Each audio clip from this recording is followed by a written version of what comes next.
UP board के कक्षा 6 के बच्चों के लिए मैं साइंस के ट्यूशन लेकर आ रहा हूँ और ये है चैप्टर नंबर 2। आप लोगों की बुक का ये चैप्टर नंबर 2 है। जो भी अगर देख रहा हो वीडियो को तो वो शेयर ज़रूर कर दे। सबसे पहले शेयर करने के बाद आपको यहाँ पर देखिए चैप्टर नंबर 2 में दिया हुआ है पदार्थ एवं पदार्थ के समूह। तो आज हम चैप्टर 2 को समझेंगे। देखिए जो पदार्थ होता है, पदार्थ की 3 अवस्थाएं होती हैं, ठोस, द्रव, गैस।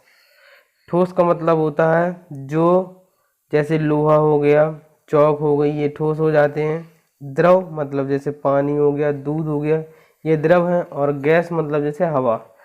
ठीक है बच्चों, तो पहला क्वेश्चन है, ये बहुविकल्पी से है, वर्गीकरण आवश्यक होता है। तो देखिए ऑप्शन दिए हुए आपके सामने। वस्तुओं को व्यवस्थित रखने हेतु, वस्तुओं एवं पदार्थों के गुणों को आसानी से समझने हेतु, विद्यालय के पुस्तकालय हेतु, या सभी में।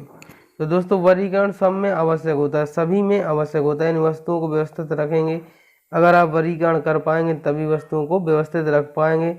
वस्तुओं एवं पदार्थों के गुणों को आसानी से समझने के लिए वर्गीकरण किया जाता है। और विद्यालय का जो पुस्तकालय होता है उसमें हर विषय की अलग अलग किताबें होती हैं। वर्गीकरण का मतलब होता है अलग अलग छांटना।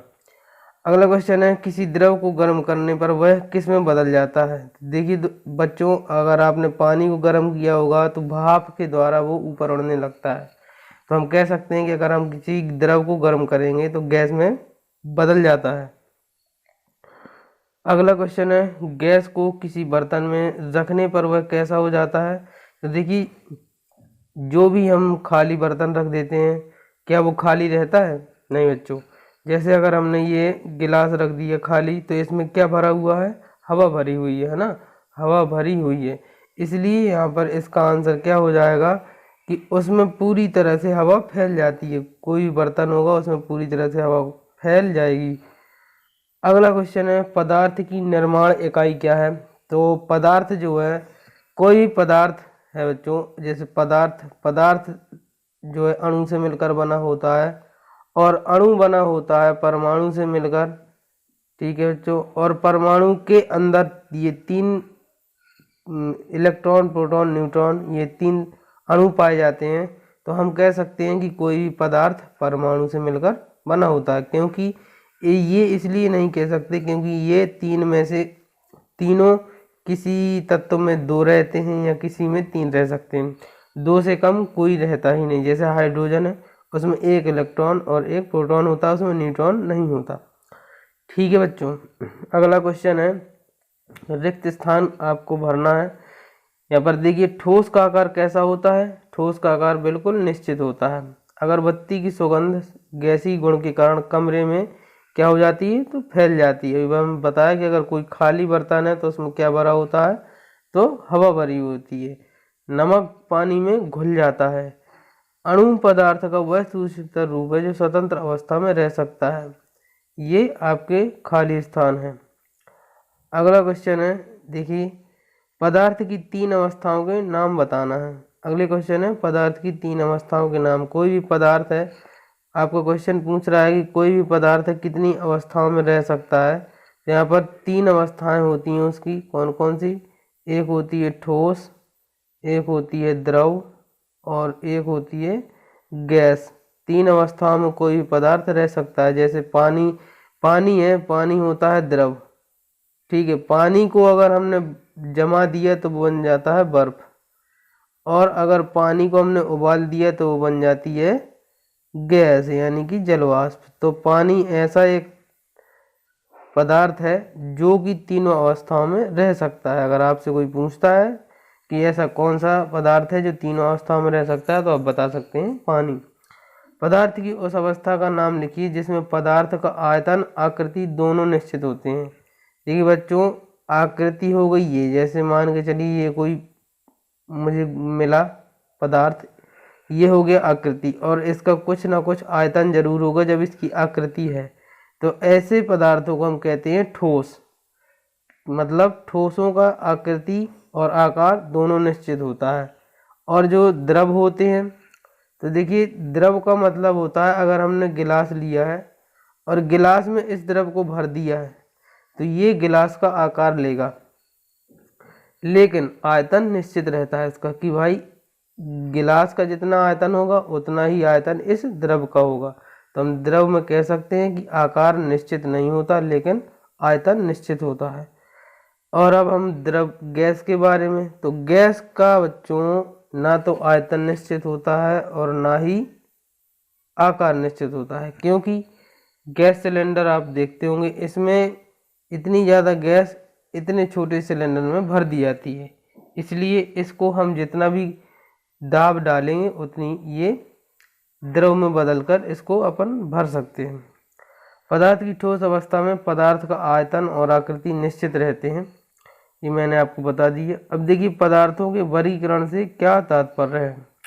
तो पदार्थों को उनके सामान्य लक्षणों के आधार पर अलग अलग समूह में व्यवस्थित करने की क्रिया को कहते हैं वर्गीकरण। आपको ये लाइन नहीं लिखना है। ये देखिए पदार्थों को उनके सामान्य लक्षणों के आधार पर अलग अलग समूह में बांटना, यही वर्गीकरण कहलाता है। मतलब कि कोई वस्तु किस कैटेगरी की है, किस साइड की है। जैसे कि मान के चलिए आम है तो आम को हम अलग रखेंगे, संतरे को अलग रखेंगे, है ना, बुक्स को अलग रखेंगे और पेन को अलग रखेंगे। तो ये हो गया वर्गीकरण। पारभासी किसे कहते हैं। अब आप पारदर्शी लिखा हुआ है यहाँ पर, पारदर्शी, पारभासी नहीं पारदर्शी, ठीक है। तो ये देखा लिखा हुआ वे पदार्थ जिनके द्वारा धुंधला या आंशिक रूप से आर पार दिखाई दे जा सकता है उसे कहते हैं पारभासी।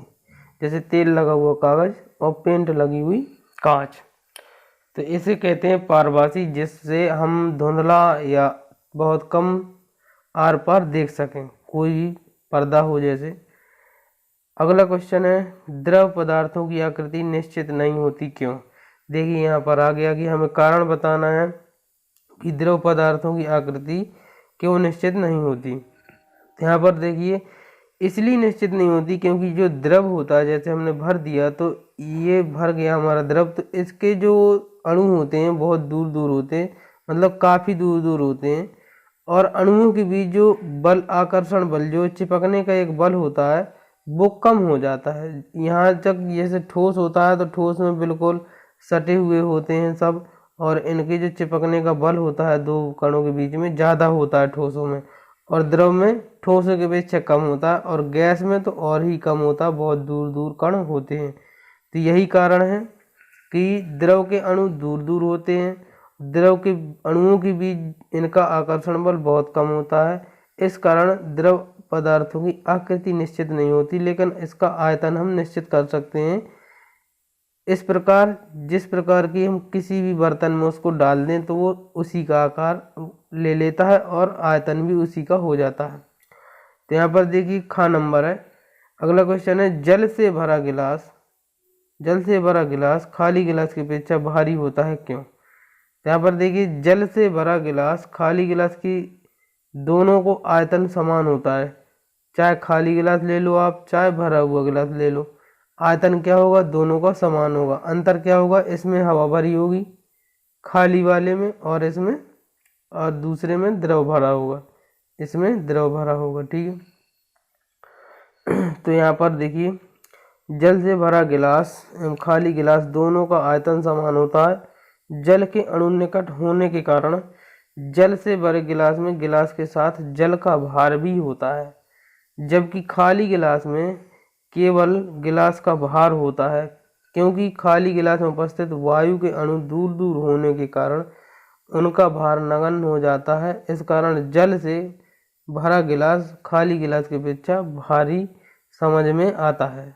मतलब जो द्रव के अणु होते हैं वो पास पास होते हैं काफ़ी, तो लगता है कि द्रव भरा हुआ है, लेकिन जो हवा होती है हवा का जो भार होता है वो जीरो हो जाता है, वो उसके अणु बहुत दूर दूर होते हैं तो भरी होती है लेकिन फिर भी वो ऊपर उठती है, इसलिए हमें गिलास का भार समझ में नहीं आता जिसमें हवा भरी होती है। अगला क्वेश्चन है निम्नलिखित प्रश्नों को अपनी एक प्रयोग द्वारा बताएं जिससे स्पष्ट होता है कि पदार्थ स्थान घेरता है। अब हमें ये बताना है कि पदार्थ स्थान कैसे घेरता है।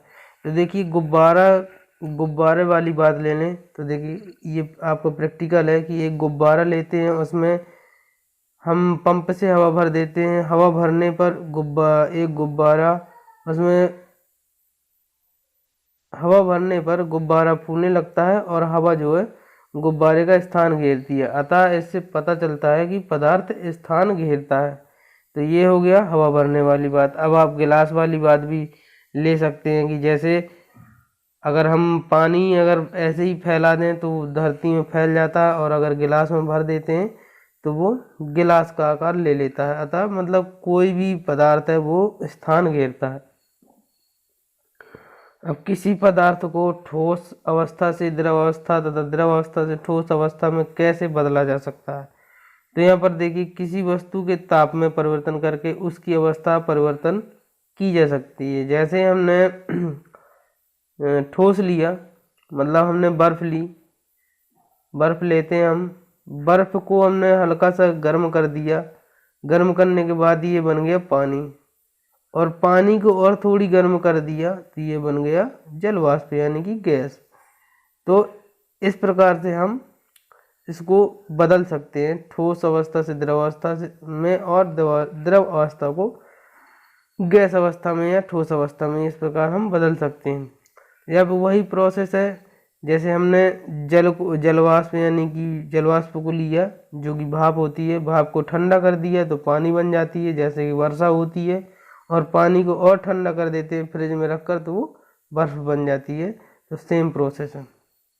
तो ये समझ में आ गया होगा। अगला क्वेश्चन है ठोस द्रव गैस तीनों में अंतर बताना है। तो मैंने बता दिया कि ठोसों में जो कण होते हैं, जैसे ये ठोस है तो ठोसों में जो कण होते हैं बहुत पास पास होते हैं और इनमें बल ज़्यादा लगता है। ठीक है बच्चों। और द्रव में जो होता है, द्रव में थोड़ी दूर दूर कण होते हैं, ठोसों की अपेक्षा दूर होते हैं और बल कम लगता है, इनके बीच बल कम लगता है। और जो गैस होते हैं उनमें जो अणु होते हैं, उनके कण होते हैं बहुत दूर दूर होते हैं, और इनके जो बीच में बल होता है वो होता है नगण्य यानी कि ना के बराबर। तो ये कारण हो गया कि ये मतलब ठोस द्रव गैस में अंतर आप ऐसे बता सकते हैं।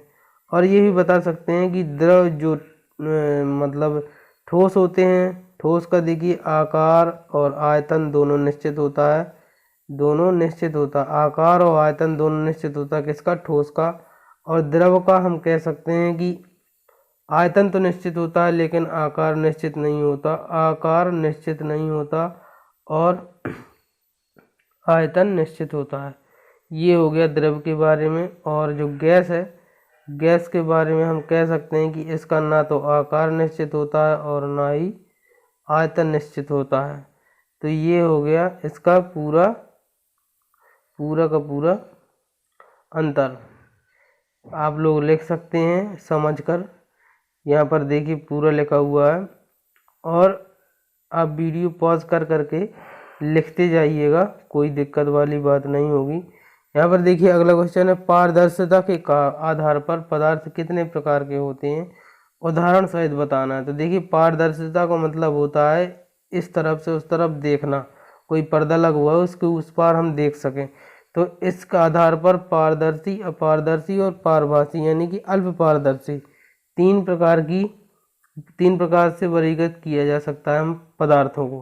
तो यहाँ पर देख सकते हैं आप, वस्तु का नाम है अपारदर्शी जिसके आर पार देखा ना जा सके उसे कहते हैं अपारदर्शी, पारदर्शी जिसके आर पार बिल्कुल साफ साफ देखा जा सके, और पारभासी यानी अल्प पारदर्शी का मतलब होता है आंशिक रूप से या कम रूप से हम उसके आर पार देख सकें। तो देखिए जैसे चमड़ा दिया हुआ, वस्तु का नाम है चमड़ा, तो ये अपारदर्शी होता है, इसके हम आर पार बिल्कुल नहीं देख सकते। जो मोटा कपड़ा है, तो मोटा कपड़ा अल्प पारदर्शी होता है क्योंकि थोड़ी थोड़ी दिखाई दे जाता है अगर हम ध्यान से देखते हैं। तो पतले कांच का टुकड़ा, तो कांच तो आप जानते ही हैं कि हम आर पार देख सकते हैं, तो इसमें पारदर्शी में टिक लगा हुआ है। पत्थर देखिए, हम पत्थर के आर पार बिल्कुल भी नहीं देख सकते, इसलिए पत्थर क्या है, अपारदर्शी है। और जो ट्रेसिंग पेपर होता है वो अल्प पारदर्शी यानी पारभासी होता है क्योंकि ट्रेसिंग पेपर के हम आर पार कुछ आंशिक रूप से देख सकते हैं। अगला क्वेश्चन है पदार्थों को वर्गीकरण क्यों आवश्यक है, इस संबंध में अपने विचार बनाना है। तो मैंने बता दिया आपको कि देखिए किसी वस्तु की पहचान करने के लिए इसके आकार, बनावट, रंग, उपयोग आदि के आधार पर की जाती है। जब हम वस्तुओं को उनके विशेष गुण, उपयोग आदि के आधार पर अलग अलग समूह में रखते हैं तब उनकी पहचान आसानी से की जा सकती है।